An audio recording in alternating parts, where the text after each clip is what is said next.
का जहाँ तक हो सके वो आप प्रयोग करो, लेकिन कम से कम हम अपने अगल बगल को तो झांक लें, अड़ोस पड़ोस को तो देख लें, अपने कॉलोनी, अपनी सोसाइटी, अपने अपार्टमेंट को तो हम कम से कम देख लें कि इसमें बाबा का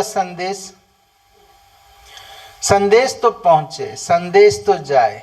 उसके लिए क्या तरीका, क्या माध्यम अपनाया जाए, कैसे क्या किया जाए, सब अपने अपने दीदियों के साथ बैठ के इसके ऊपर विचार करें, चिंतन करें। जगाना तो है, जागेंगे भी वो, भले जागने का तौर तरीका अलग क्यों ना हो, रफ्तार अलग क्यों ना हो, कैसे भी क्यों ना हो, जागेंगे जरूर।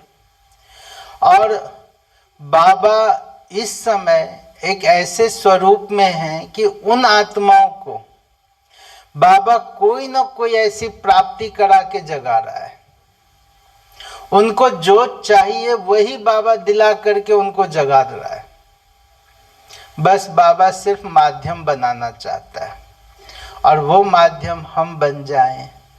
तो खुद तो हम जागे हैं, सभी जागे हुए हैं, पक्का जागे हुए हैं। तो बाबा कहते जागे हुए वही होंगे जो दूसरों को जगाते रहेंगे। तो जागने की ज्योत चारों तरफ फैले, बाबा के बारे में चारों तरफ आवाज जाए, हमारे मुख से भी, यदा कदा जिनसे भी हम मिले जुले, संबंध संपर्क में आए, बाबा निकले, बाबा की बातें हों, बाबा की चीजें हों। तो इस साल में हम अपने जीवन में जो कुछ भी हमने संकल्प किया है, अच्छा ये संकल्प किस किस ने किया है कि मुरली और योग पर अटेंशन पूरा रहेगा? अच्छा बाकियों ने क्या संकल्प किया है? अच्छा जिन्होंने हाथ उठाया उन्होंने डेली लेवल पे हाथ उठाए या वीकली वाले? अच्छा डेली वाले और थोड़े हो गए। कम से कम एक चीज है कि हम जब यहां से विदाई लेंगे ना, तो हमें सिर्फ और सिर्फ एक ही चीज नजर आएगी कि हमने भगवान धरती पर जब आए थे, हमने डेली अपना प्राप्ति, अपना खजाना भरते हुए हम कितना रहे, रोज की हमारी वो कमाई कैसी थी। तो इसीलिए अगर सबके सब कम से कम इस एक संकल्प के साथ कि डेली बाबा की मुरली और योग, ये दो मेरा कभी नहीं छूटेगा, ये मेरे इस साल के रेजोल्यूशन में हो, पूरा साल हमारा ऐसा बीते। अब वो हाथ उठा दे। अच्छा कुछ बड़े, कुछ अभी भी हैं जिनका हाथ नहीं उठा है दीदी, उनके लिए कुछ अलग प्रोग्राम किया जाए, या तो कोई एक्टिविटी ऐसा कर दिया जाए जो रोज हो जाए। और एक और चीज, जब समय इतनी खतरनाक रीति से बढ़ रहा है और 2025 में और भी चीजें होंगी और तरह की बातें होंगी, तो इसमें जो सबसे बड़ी चीज है कि व्यर्थ और व्यर्थ के साथ निगेटिविटी का और बोलबाला बढ़ेगा, बहुत बड़े पैमाने पे बढ़ेगा। बाहर की दुनिया में अलग होगा, लेकिन अंदरूनी हमारे आसपास उसका भी रूप अलग अलग तरह से आएगा, अलग अलग चीजों के रूप में आएगा। एक आपने कुछ समय से गौर किया होगा, जिसकी रफ्तार पिछले 10-15 साल से काफी बढ़ी और आज के टाइम में ये बहुत ज्यादा बढ़ी, वो ये है कि कोई कुछ भी बोल देता है और उसके पीछे चल पड़ते हैं, है ना। फिर वो एग्जाम्पल भी क्या देते हैं, यहाँ सोशल मीडिया इसमें तो ये बताया गया, ये जैसे कि उसके ऊपर मोहर लगा देते हैं।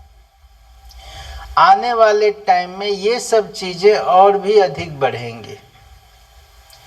अच्छा इसमें पास या फेल ये हम पे डिपेंड करता है, और इसको एक छोटे से संकल्प के साथ हम बहुत अच्छे से पास कर सकते हैं कि अगर वो सही है तो भी ड्रामा है, क्योंकि ड्रामा में बाबा कहते हैं जिसका जो पार्ट है उसको तो। अब हम रावण का पुतला रोज रोज कितना जलाएंगे? रावण का जो पार्ट है वो रावण का पार्ट है। और बाबा कहता है कि बुराई में भी अच्छाई को देखो, अच्छी चीजों को देखो। आप अपने अंदर तो बुराई को मत आने दो, लेकिन साथ के साथ बाबा एक चीज और कहता है, कहीं हम बुराई को अपना संकल्प देके बुराई को बढ़ावा तो नहीं दे रहे। हम बुरा हमने नहीं किया, हमारा बुराई में कोई योगदान नहीं था, लेकिन कहीं संकल्प दे करके हमने अपना सहयोग साथ तो नहीं दे दिया। इस चीज से हमें बचने की जरूरत है। और जो इन सब चीजों में बच करके रहेंगे वही फिर अंगद के समान अचल अटल अडोल रहेंगे। हमने अपना हाथ बाबा के हाथ में ही नहीं दिया, हमने अपना टांग भी राम के नाम पर ही जमा रखा है। तो जिम्मेदारी किसकी है? हाँ, इसीलिए हमेशा अंगद की वो बात याद रखें कि जब वो वापस आया तो सारी बंदर सेना घेर रखी थी। अंगद तू भी कमाल करता है, ऐसे कैसे तूने बोल दिया कि पांव हिला दे सीता तेरी हो जाएगी? ऐसे भी कहीं बोला जाता है कि अगर तेरा पांव हिल जाता तो हम सब तो कहीं के नहीं रहते। अंगद ने क्या कहा? सीता राम की, पांव राम के नाम पे, हिलता तो राम का जाता या मेरा जाता? हिले डुले देखना राम का काम है, मेरा काम थोड़ी है। जिसकी सीता है वो अपना माथा मारे ना, है ना। संसार भी बाबा का है, इसका ठेकेदार भी बाबा है, हमारा घर परिवार सब कुछ बाबा का है। कल बाबा ने 4 बात बताई। कौन सी 4 बात? तो निमित्त में पहला चीज तो यही आता है, तेरा तेरा तेरा, मेरा।